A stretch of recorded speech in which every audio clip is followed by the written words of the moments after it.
permanent veto Security Council has to go. It is absolutely, it's a tool for ensuring the UN doesn't actually achieve any of its real goals. That's a problem right there. There's a lot of corruption, massive corruption in all of the UN programs. So something on the order of, we would probably want to institute a global tax. Every person on the planet would have to pay some ridiculously small amount of money.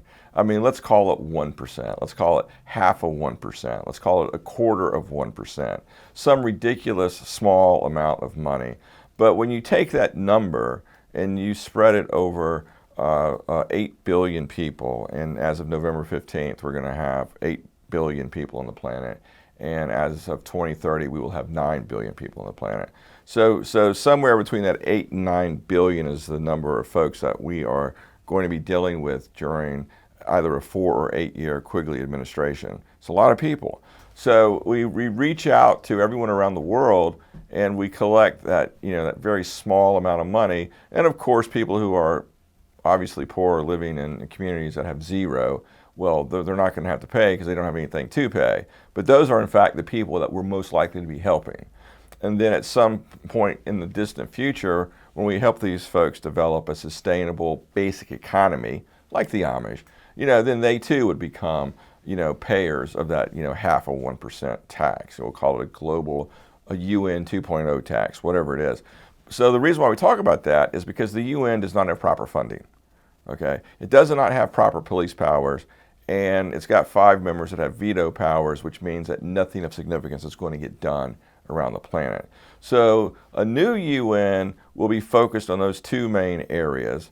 The global police force, which of course is going to be led by America and all of its allies.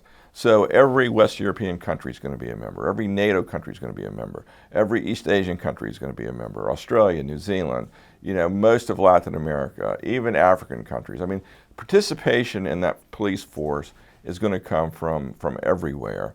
And so the UN will have the police force. The UN 2.0 is going to have the taxation power. It's going to be charged with alleviating the extreme poverties on the planet, and it's also going to, of course, do everything it can to keep the peace.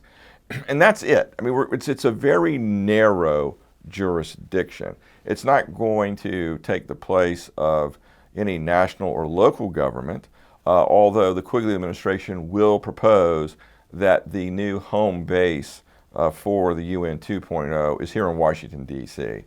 New York City is not an appropriate place for an international governmental organization for lots of reasons. One, rents are too high up there, too small of an area, too congested. It's much, much better to put this institution in Washington, D.C., which is already America's capital. It's already designed to handle this kind of business in terms of expertise.